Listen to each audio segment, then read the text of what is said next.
because, until they actually tell you no and, go to hell, then there's still a possibility that they're interested, right? So follow-up is key, and that's what we did 2 out of these 3 deals. We just continued giving them a call and sending out, the friendly mail reminders until, lo and behold, they're ready. They reach back out to us, and then we start with the negotiation. So that was the 2 out of the 3 deals. We came to an agreement, and as usual, the off-market deals are deeply discounted deals as opposed to, MLS listings. And the one property in Westchester we picked up at about 140, 150, and we're putting in about 55 into it. It's going down to the market for 310.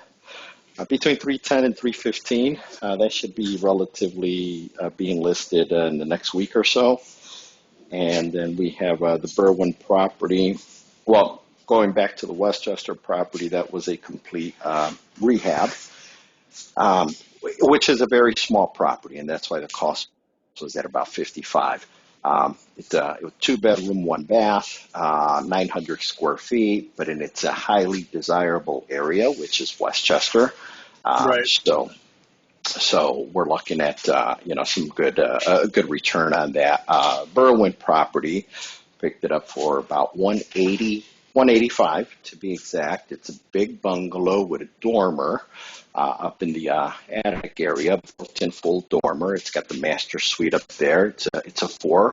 Actually, we purchased it as a 3-bedroom, 2 bath. But what the previous owner had did is he opened up one of the walls in between 2 of the bedrooms to make it 1 large bedroom, and that was on the first level. So we came back and put that wall back up to bring it back to its original state, which was 4 bedrooms, 2 baths. And we did that obviously, to put, add on another bedroom, as, those are more sought after, more bedrooms. And basement isn't finished, but the dormer is completely finished. It was a functional property, not too much in distress, but there were some violations. There were the electrical panel needed to be updated with the service, and a few little touch-ups inside. We are probably investing about maybe about 10-ish into that property. We picked it up for 185. No, not at all. We picked it up for 185, and we're slapping it on the market for 300, which our realtor tells us that sure, that won't be a problem.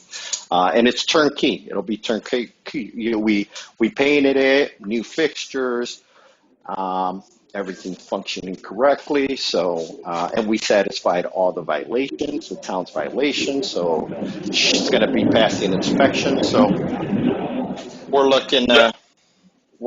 It's almost it's a hotel. That's basically what we kind of looked at it as. We did close on it. We put in just 10 hotel, and because the other route that we were looking into was doing a full updated rehab, because it is relatively old. It's stuck in the 80s, but there's nothing wrong with it.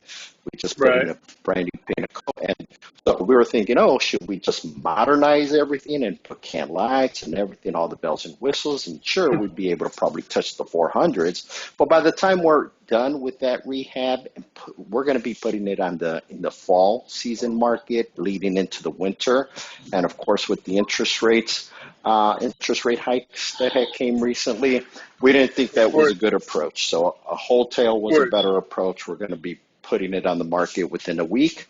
And, we're still in the warmer weather, so we're crossing our fingers with that. And we're basically going to profit roughly around the same because we're not investing that much into it. So that's awesome. Congratulations, Jesse. So now let's focus on today's topic, that is negotiation.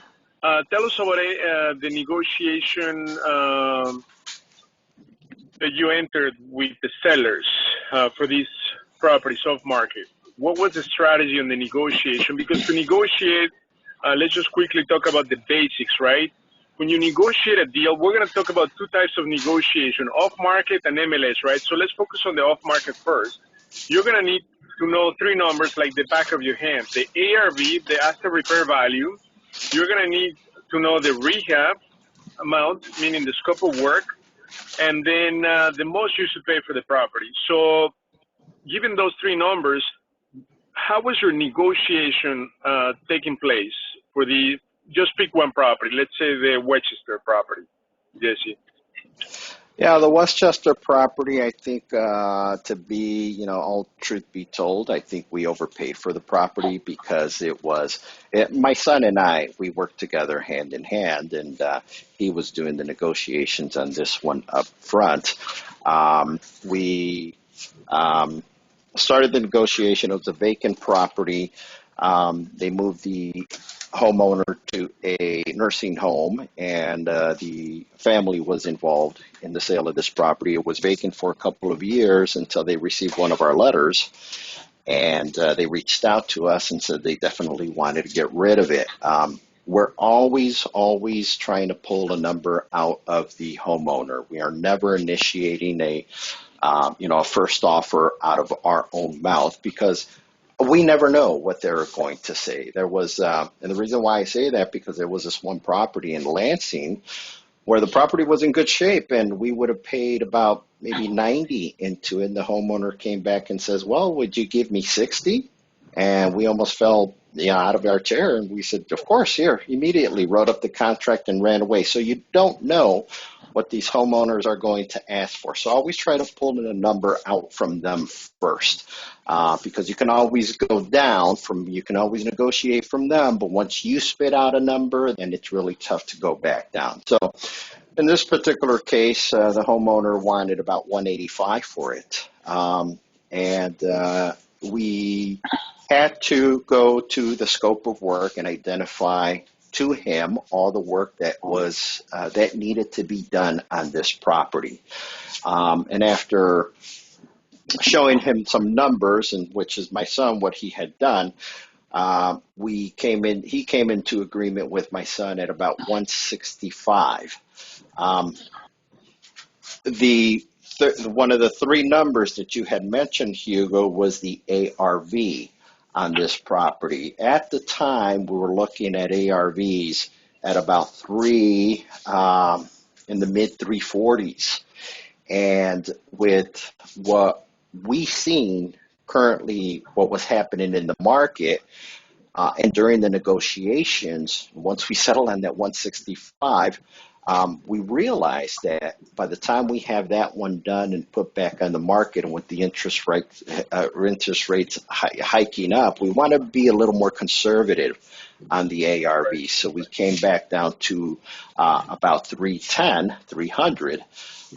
And we backed everything out, and we're looking at 75% ARV acquisition plus a rehab cost on that, and decided to bring it down to renegotiate the offer with him, telling him it was just going to take a little bit more work for us to bring the property up to par, and of course make a little profit for ourselves. So we offered him 150.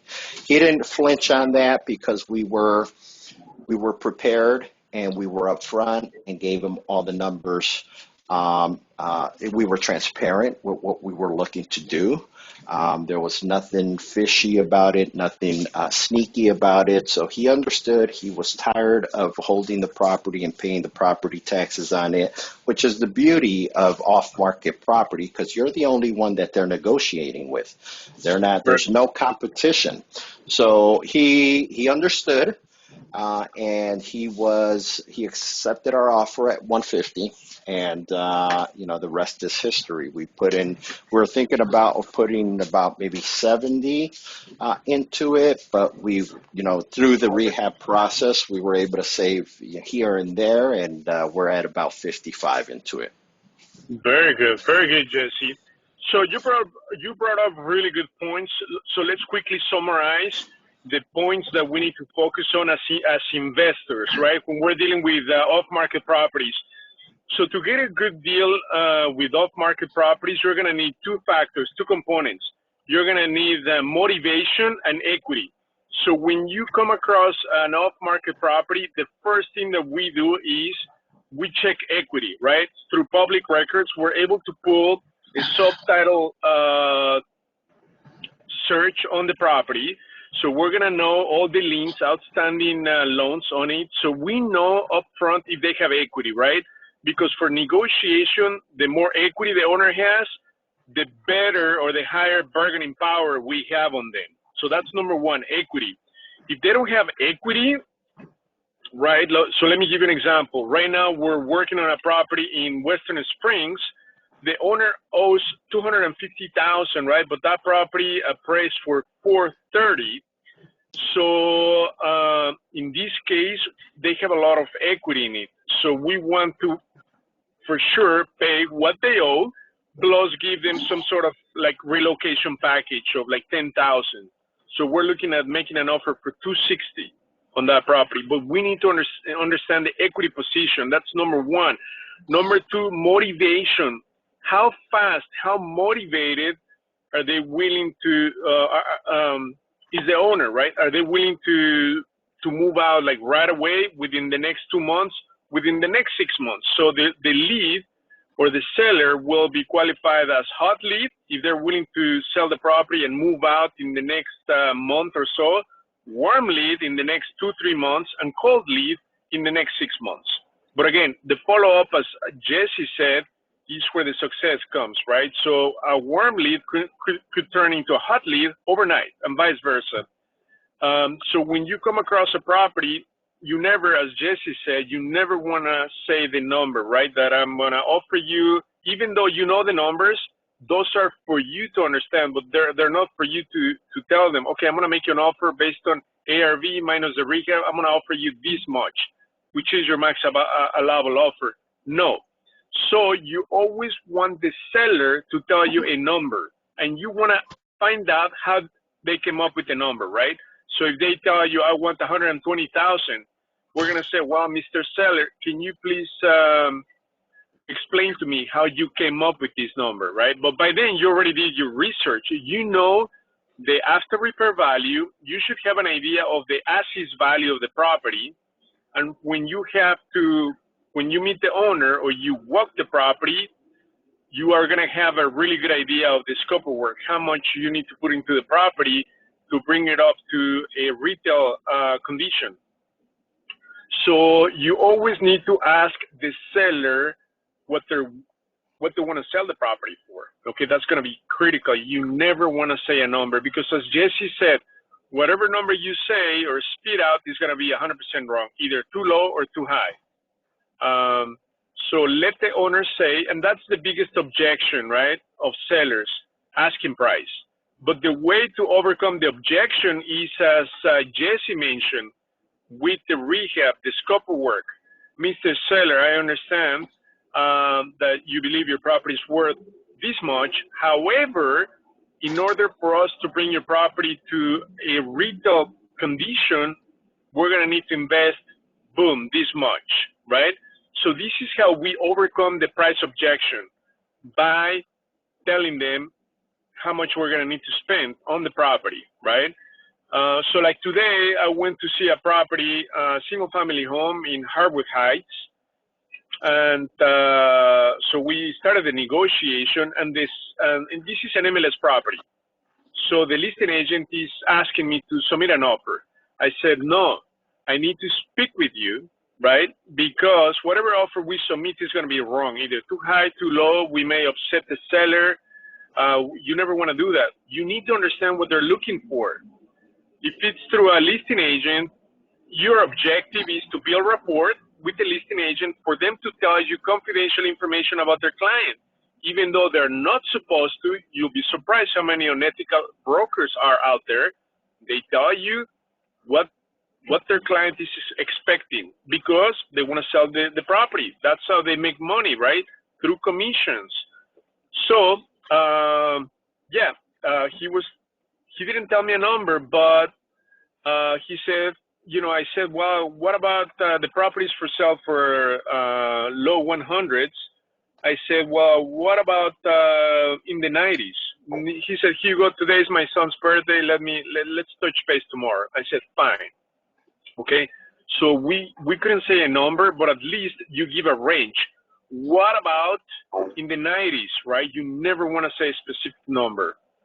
And then obviously you need to always see the property from the inside. Whether it's off market or MLS, you've got to assess the scope of work. It's super critical to have a ballpark idea because that's going to be your bargaining power on the scope of work, right?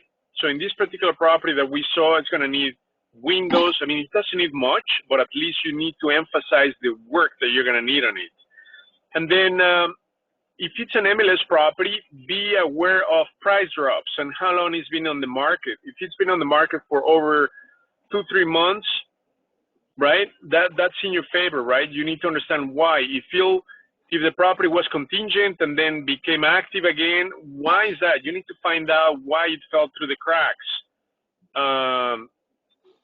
Always now with the current market condition, as Jesse mentioned, you've got to be aware of declining ARVs, right? So you have to be super conservative when you pull the comps, or because right now we're switching our formula. Before we used to take the ARV times 75% minus the rehab to come up with the max allowable offer. Now we're taking the ARV times 70%, whether it's a rental or a flip, because of the declining values.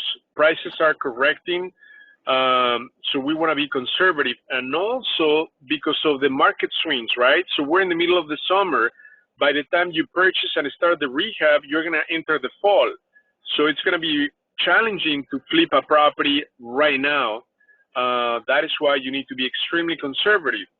Something that you also need to be aware of is the rehab amount. Anything over $75,000, you're touching pretty much every single system. You know, HVAC, electric, plumbing, roof, windows. So your risk goes through the roof, right? You want to minimize your risk to maximize your return. So we recently had a property on the contract in Hillside for 120, but by doing the inspection on the property, we realized the rehab was going to hit at least 75, 80,000. So we went back to the seller and said, well, the most we can pay is 100,000 for the property. So we're going to see what they say, but again, we need to be extremely conservative. The ARV on that property is like 240. So if they don't take the 100,000 offer, we'll walk away, we'll cancel the deal, right? So you've got to stick to the numbers. But for negotiation, again, conservative on the ARV, declining ARV, and we can help you do a CMA, so a market analysis on the property, okay? Let us know, we can help you with it. Now, when you assess the scope of work, we have different rule of thumbs. Let me give you the quickest rule of thumb. Take the square footage and multiply that times $30 per square foot. That's going to give you a rough idea of your scope of work. If the property needs exterior work extensively, then you need to take the square footage times 40%, okay? So that's going to give you just a ballpark idea. Now, something that, let me have, recording. Can I, JB, I'm gonna mute you.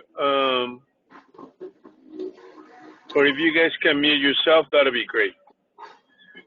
So now something that is important, once you have a good idea of the scope of work, when you make an offer, please negotiate the terms verbally with the seller or with the listing agent before you make an offer, okay? You don't wanna be going back and forth because you're gonna be wasting time. The minute you make an offer is just to ink the deal, right? You're gonna negotiate everything verbally. And then once you have a deal agreed verbally, you put it in writing. Okay, that's gonna be so critical because Otherwise, you're going to be wasting a lot of time going back and forth, and then there's going to be an investor that comes from the back door. They will do the negotiation verbally, and you're going to be out of the picture, right? So always, when you submit an offer, is because you already know the terms. So again, the terms that you need to know is asking price, most important, closing time frame, right? You want to close on the seller's time frame, whether it's fast or not so fast. And then earnest money. Earnest money is typically 3% of the purchase price, okay, as a rule of thumb. Those are the three most important. Now, when you make an offer, the as-is condition is very important as a negotiating factor, right? So that you're not going to request anything from the seller when it comes to repairs or credits. So that is important to have the as-is. However, if you do an inspection and something big comes up, you have the 5-day contingency attorney review inspection period that you never, ever want to waive, okay? You can waive anything else but that inspection period, because otherwise you jeopardize your earnest money. That is super important. So let me tell you, the way we do it is we negotiate the terms verbally. We make an offer. Let's say we get the contract signed by the seller today. We're going to have an inspection on the property the next day, because you technically have 24 hours to render earnest money. So we don't want to render the earnest money if we can potentially back out of the deal, right? We don't want to go through the process of sending earnest money, trying to get it back, and so forth. So we will inspect the property the next day. So we do a formal inspection, bring a roofer, GC, just to make sure that the deal is okay. If everything goes okay, then you can render earnest money. But if not, you cancel the deal and then you back out. Now, once you get an executed contract, you have to submit this to your attorney. And obviously, they'll submit it to your attorney. So if you're going to cancel the deal, just let the attorney know, and they'll have you sign a mutual cancellation form, right? That's for the release of the earnest money. Or even if you have not rendered their earnest money, you've got to sign a mutual cancellation form. Okay, super important. But again, the tips for you to keep in mind, whether it's MLS or off market, you've got to have equity. You've got to know your ARV, scope of work, and the most you should pay. So again, after repair value, we can help you with the comps. They need to be done for property sold in the last 6 months. You cannot go beyond 6 months. Appraisers won't take comps sold in the last 6 months. The scope of work, be very conservative, right? So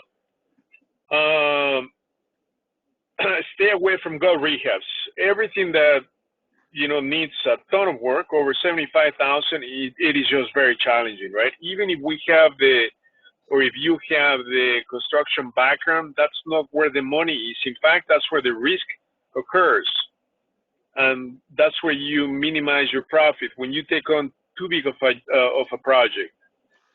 And then once you have the ARV times 70% minus the rehab, that's going to give you the most you should pay for the property. Okay. Now, when you multiply times 75 or 70%, that's going to guarantee at least a 20% profit on the flip. So this is super important.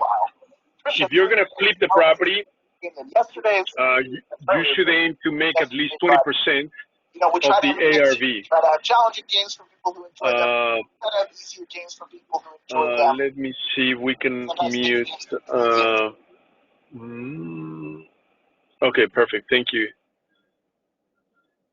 So again, the max allowable offer needs to guarantee at least a 20% return on the fleet.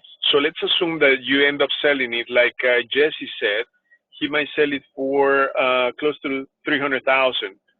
So 20% of that is 60,000. Okay, that's net after all closing expenses, commissions are paid.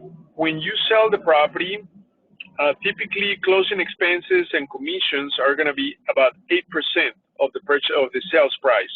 So if you sell it for, let's say, 300,000, 8% of that is going to be 24,000. That's just going to be commissions and closing expenses. 8%.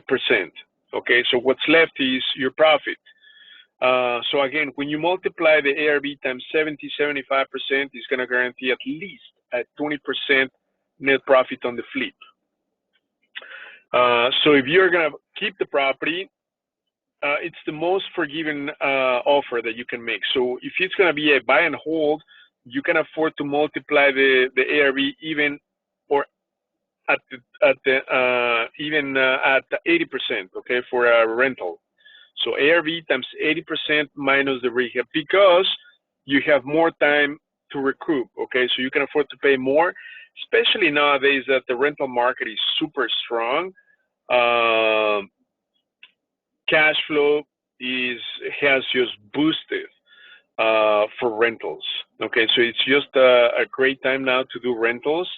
And if you're going to do flips, you just need to be very conservative on the numbers for the ARV, for the rehab, and stay away from gut rehabs, especially because the time where we are right now, midsummer, by the time you finish the rehab, you're gonna be in the fall, right? So things cool down, especially once you hit October, November. Then it's just sort of like too late. And this is exactly what. And the opposite is true to that, Hugo, real quickly, because if you find a property and it's somewhat close to a gut rehab, but you find it in September and October, guess what? That's okay timing, because you're going to be ready in the hot market during the spring where the scale is up. So you won't be too bad finding something in the. So you always want to find 12 months out of the year, you're always looking for deals. It's never a bad time to find a deal. You, as an investor, just have to make your adjustments in all the numbers and be conservative in the lower time frames, seasons, and just adjust. But it's cyclical. You know, you just, you have your peaks and you have your lows. So just always adjust to that. And one thing I do want to add to that, all your research when you're putting in the earnest money, Hugo, you may want to touch on this, the FOIA. Don't forget to request the FOIA. Right. So do you want to quickly talk about what the FOIA is, Jesse, and how you request the FOIA? Yeah, sure. The FOIA is the Freedom of Information Act, and what that provides is it gives you the right, basically the public, the right to request information on that property itself that pertains to the property from the municipality that the property is in. And you always want to request that information. And the details that you're asking for with the municipality is, any outstanding permits, water bills, any liens, anything that may be outstanding on the property itself. Because if those are not satisfied at the closing table, those liens, those bills do not travel with the original owner. They stay with the property. So if they're not satisfied upon closing, guess what? You, the new buyer, the new owner, is going to be responsible for them. They don't get washed away when the properties get sold and transferred and so on. So it's you where you have to do your own due diligence, request these FOIA reports, and it's free by law. They are supposed to once you request it, I believe the time frame is somewhat around 10 days that they need to get this information to you. And you can also use that as a date extension tool when it comes to your inspection period, right? For your attorney review as well. If you need more time, make sure you order your FOIAs immediately right away with your inspections. But say, for instance, you forgot to order the FOIA, you just need some more time on the inspection or so on. You can always just say, I haven't gotten the FOIA back. We do need to extend the contract, so that way you don't put your earnest money at risk. But it's very important, because we had a property that we try to practice what we preach, but there was one property that neither Damien or I had ordered the FOIA, and we were getting very close to the closing table. And I had actually recalled it. I says, oh, let's take another look at the FOIA. We realized we never requested the FOIA, so immediately we ordered it before closing. It actually came back with a $6,000 balance on some water bills and some old weed cutting bills that the municipality had incurred with the previous homeowner. And the previous homeowner never mentioned those fees to us until we actually brought it to his attention. He says, oh yeah, those are out there. Well, sir, this is your responsibility, and do you plan on satisfying it? And at the 11th wire, he says, yes, I do need to close. will pay it off. And he paid it at the closing off the proceeds with the sale. But his intention was never on mentioning those fees to us, and we would have gotten stuck with it. So always do your due diligence. Yeah, that's a great point. Thank you, Jesse. So every village or municipality have different ways of getting the FOIA. Some they have online forms. Others you have to actually go to the village and submit them. So it depends. And some you can get them really fast. Some others take a little bit longer. But that's a really good point. Not only that, but to check the clerk's public records, because that's where you're going to see some of the liens. But again, there are certain bills that you won't see recorded, right? They have not been recorded, but they're within the village. And that could be like Jesse mentioned, like grass bills, some other fines from the village on the property. So that's important. Of course, they're going to rise a few days before closing, right? But you want to avoid surprises, especially if they're super expensive, like water bills, okay? In the liens, you will also see any tax liens if they haven't paid the taxes. That's going to be important to also check the treasurer's record for tax bills. Are they current on their taxes? So typically, they are behind either taxes or utility bills, right? In this case, water with the village. The other bills, I mean, they could be high, like the grass bills, any kind of violations with the village, but especially look out for tax and water bills. Those tend to be really high, okay, for off-market properties primarily, okay? So that's a really good point as part of the due diligence, okay? But again, you want to negotiate the price first, and then once you settle on the price, obviously, if these things, once you find out that they have outstanding bills, they need to be deducted from the already negotiated price, okay? Because again, as Jesse mentioned, most sellers may not disclose the outstanding bills or what they're behind on, but it will come up sooner or later, and they're going to need to pay for them. So let's quickly recap, right, everything that we covered on negotiation. So negotiation on either MLS or off-market properties, you never want to say a number. You've got to do your due diligence because you need equity and motivation from the seller. What is it that you're going to look into for equity? We can help you with equity. We're going to look at the transaction history on the property to see if there are any outstanding loans, mortgages on it. So we can tell you their equity position. Then second is the motivation. How motivated are they to sell the property? Are they willing to sell it in the next 30 days or 6 months, right? So that tells you how motivated they are for off-market properties.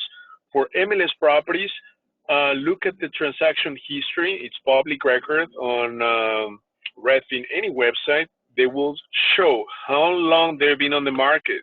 You can always see the price drops, right? If you see significant price drops, $5,000, $10,000, so they've been dropping the price constantly, that tells you that they're motivated and for some reason they cannot sell the property, okay? And then once you have that, understand the ARV, right? Two numbers for ARV, the as-is value and the after repair value. So be conservative on the ARV because of declining values. Again, we can help you pull-up comes in the last 6 months for any property that you have or that you're looking into, let us know at support@ChicagoDealVault.com, and we'll be happy to assist and do a soft title pull on the property, especially if it's off market, right? So that we can identify any outstanding liens on it. And then what's really important and how you can overcome the price objection from the sellers is to understand the scope of work, the rehab. How much are you going to need to put into the property to bring it up to its previous glory, right? So take the square footage times 30 or $40, just to give you a rough idea. Again, after the pandemic, everything went through the roof. 33% increase on rehabs. What used to be 35,000, now it's 50,000 easily on 3-bedroom, 2-bath. So again, stay away from gut rehabs. Stick to light or medium rehabs where you need to do kitchen, bathroom, floor, paint, light electric, light plumbing, perhaps few windows, perhaps few patches on the roof. That's it, but nothing big, right? You don't want to redo systems, electric, HVAC, plumbing, because then you're opening up a lot of can of worms, and that's not where the money is, right? In the construction business, in fact, is the opposite. That's where you can lose money on the transaction. And then once you have the ARV, the scope of work, you can come up with the most you should pay for the property, which is the ARV times 75% minus the scope of work, okay? That's going to give you the most you should pay for the property. And again, always negotiate the terms, build rapport with the seller or with the listing agent. Understand what they're looking for price-wise, time frame to close, earnest money. Okay, those are your 3 key numbers. And have them tell you a number, overcome the objection with the rehab, and try to stick to the numbers. So real estate is like blackjack, right? You cannot go beyond your max allowable offer. Otherwise, you're going to jeopardize your profit, and then it's not worth doing the transaction at all, okay? Once you negotiate all the terms verbally, put it in writing, okay? So we have 2 contracts. The one for MLS, it's a 7.0, and for off-market, we use a 1-pager, super simple, where we guarantee a net amount to the seller. So we end up paying more of the closing costs, but in exchange for a great deal with a bigger profit margin. So that's on the negotiation. Again, we're going to help you with the ARV. We can also assist with the research on the property, finding any outstanding liens, anything that will prevent clear conveyance of the title, okay? That's super important, especially for off-market properties. And the FOIA, as Jesse mentioned, is going to be very critical to pull that or request that from the village. Be aware of rental moratoriums in certain cities if you want to do the buy and hold approach. For flips, be conservative, right? Right now, it's really challenging to do flips due to the increased interest rates, and the buyer pool has shrunk a lot. And now we're in the middle of summer. So rental market is super strong. As a rule of thumb, if you are undecided as to what to do, whether to flip or to rent, do the following. Take the positive cash flow for the next 10 years. Example, if you're going to cash flow, let's say $200 a month, times 12 months, that's 2,400 times 10 years. So again, the positive cash flow in the next 10 years, so 2,400 per year times 10, it's 24,000. If you're going to make more than 24,000 on the flip, it's best to flip. But if not, it's better to hold the property. Keep in mind, right now, the rental market is super, super strong. Today, I met with a couple of Section 8 voucher holders. They told me they've been looking for a property since February. Okay, and Section 8 pays in certain areas like top dollars, okay? So again, rental market is super strong today. And again, it's the best long-term strategy. Flips, it's a great way to capitalize yourself, but again, you need to be doing them often, at least one or two a year, and you've got to be careful with them because they're risky. Flips are very risky. Sweet spot to buy properties is below 200,000. Anytime you engage in purchase prices over 200,000, again, you are gonna increase your risk, okay? And you can jeopardize your return because you are getting into better neighborhoods. You are buying bigger properties. Therefore, the quality of the rehab needs to be top notch. The potential retail buyers are going to be really picky. Therefore, your carrying cost is higher and everything goes through the roof, okay, risk-wise. It's best to stay with properties where the purchase is less than 200,000. So ideally, all in, you stay below 200,000. Purchase and rehab below 200,000. Is this making sense? Are there any questions on the line?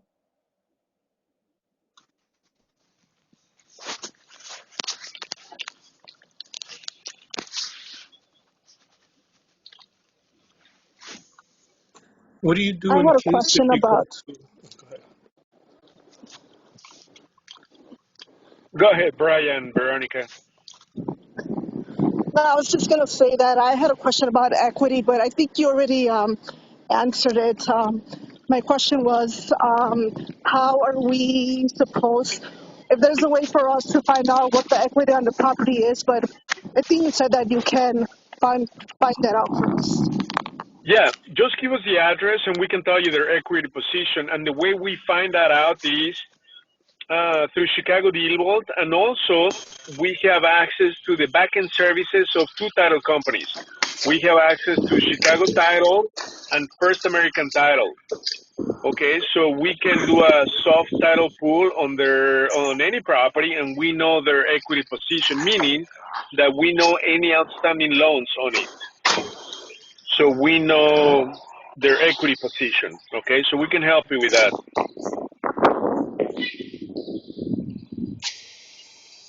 Brian, did you have another question? Yeah.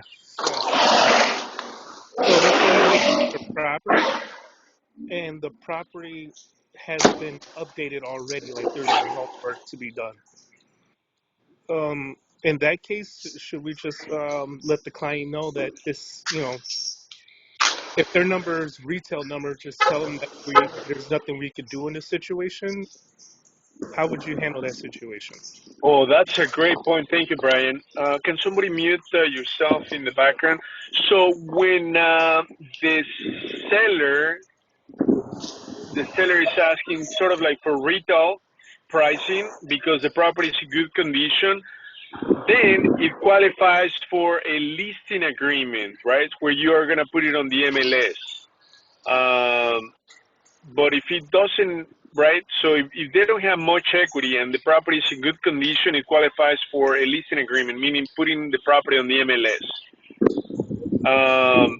But if the property needs work and they have a lot of equity, then you can give them a cash offer.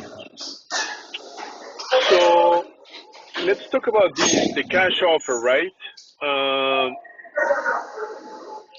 Come up 773. So I think we need to have somebody muted in the background. JB. 580-9525. 9525. Yeah, JB, can you mute yourself? Yeah, that's it. 9525. Okay.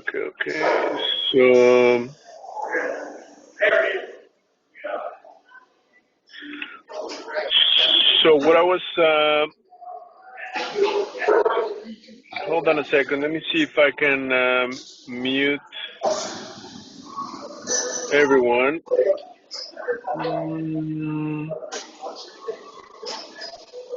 No. Okay, sorry. Okay, so I think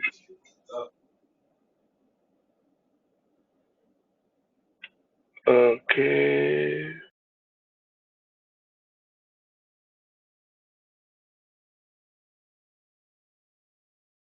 Okay, I think I was able to mute the background noise. So what I was saying is, Brian, if there is no equity or little equity and the property is in good shape, it qualifies for a listing agreement to put it on the MLS. But if it has equity and needs work, you can do a cash offer. Now, when it comes to cash offer, we can assist with it, right? If it's a good deal, we can help you because we have proof of funds, okay? So we can make the offer on your behalf.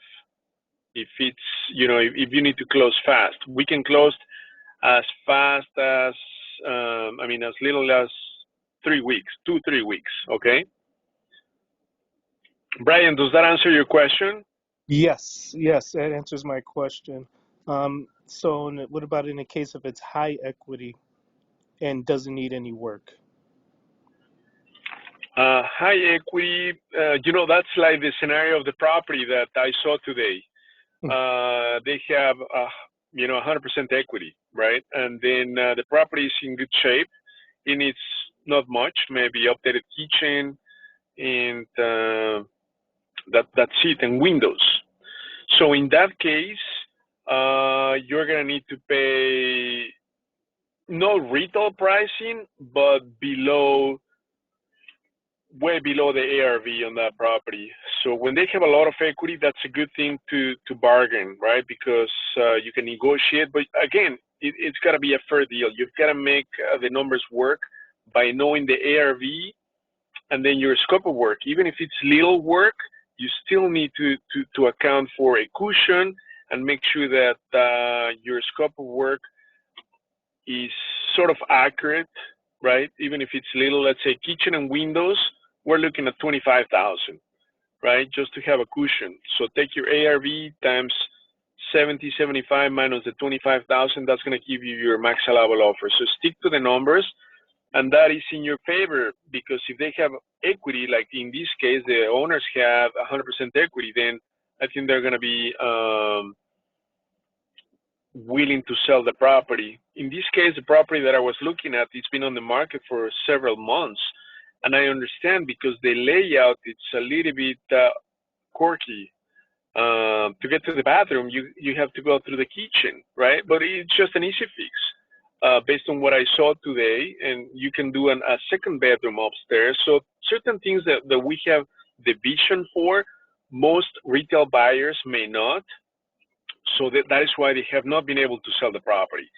So that's in our advantage to make them a fair offer, not a lowball offer, but a fair offer, but it's below market value for the numbers to make sense. Great, thanks, Hugo. No Hugo, problem. Yes. what do you do with a lot of these properties and condos or townhomes are about 150? They're still under $200, but they're asking retail prices. They're on MLS. So how would you negotiate those? They don't need a lot of work. A lot of them are very nicely done. So would you just pay the asking price, or how would you lower that? So what you need to look at is how long they've been on the market. If they're Okay. MLS deals, if they've been sitting on the market for too long, then that's a way for you to pay them below market value, okay? Because they haven't been able to sell those properties.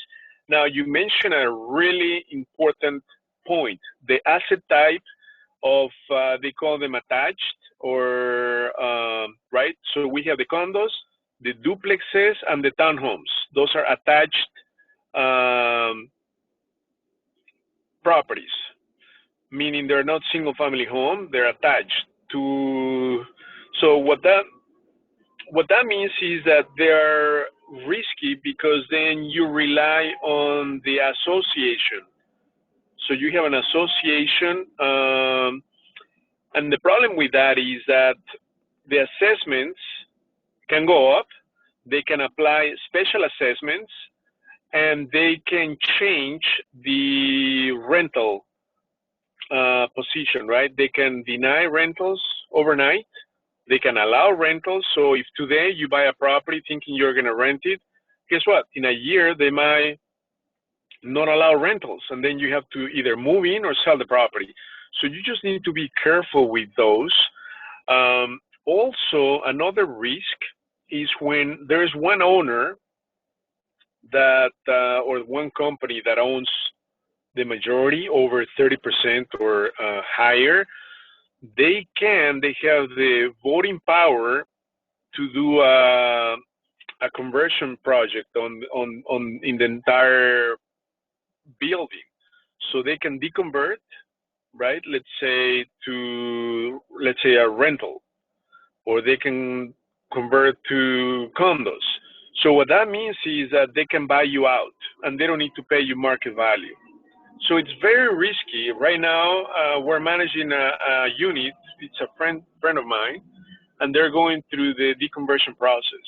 So what that means is that he cannot sell the property because no buyer is going to get a loan when the lender knows they're in the process of deconverting. So what happened in that case, there was an individual who owned over 50% of the units, and he passed away.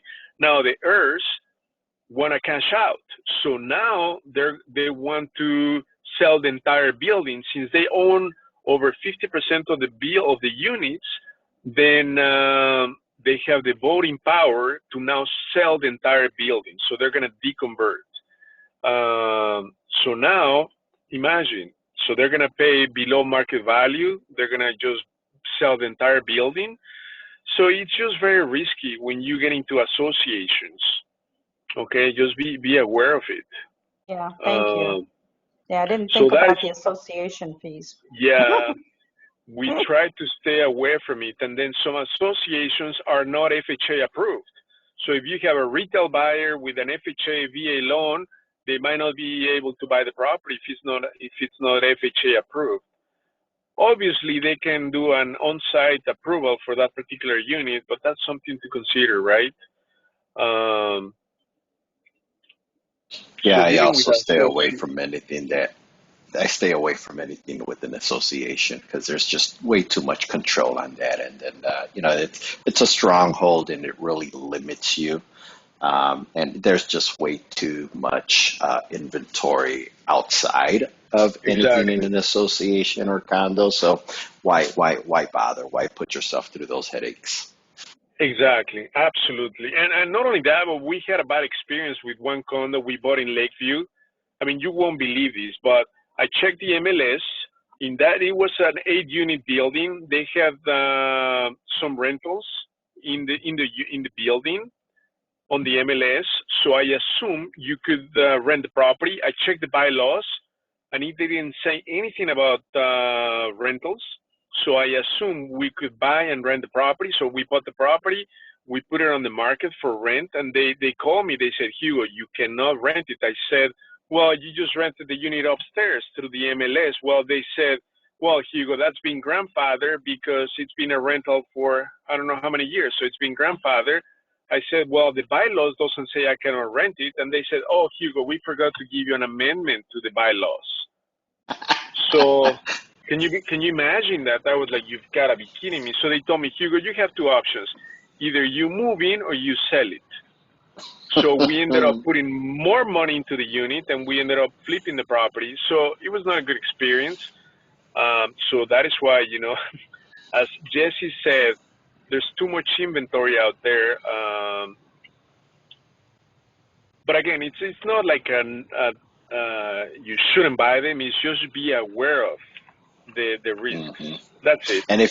And if you do buy them, make sure you account for that monthly association fee in all your numbers. Exactly. And they could assess special assessments, right? If they have let's say they want to do driveway, or they're going to replace the roof or the siding, they're going to apply special assessments, meaning that you have to pay more for, let's say, for the next year. Mm-hmm. So yeah, you just need to buy it with a lot of equity to account for all of these headaches that may arise. Great question, Mary. Anybody else? Any other questions?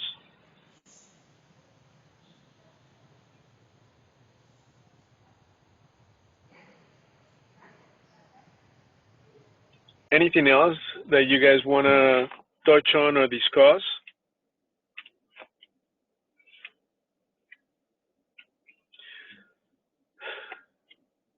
Great. So if no further questions, I want to invite everyone. I'm going to send these via the chat. My daughter's birthday is going to be on Saturday.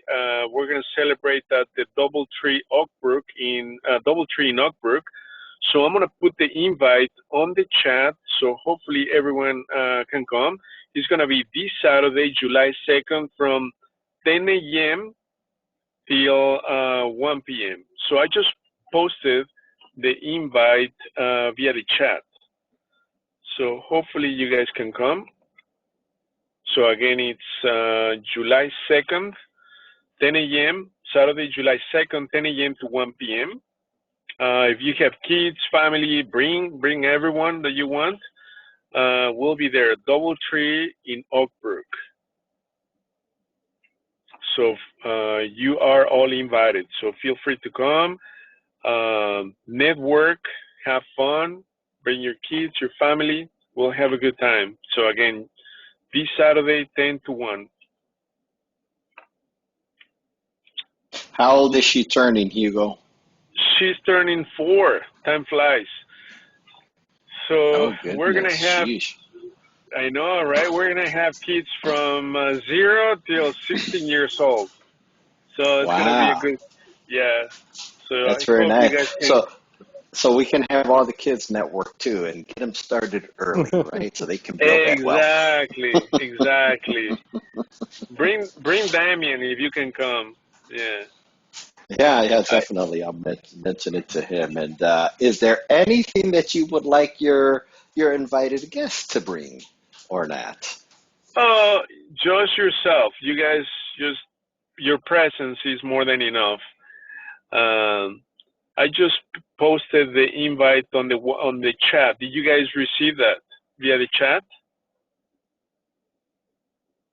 Yeah, I do see it. Yes, it's Okay. there.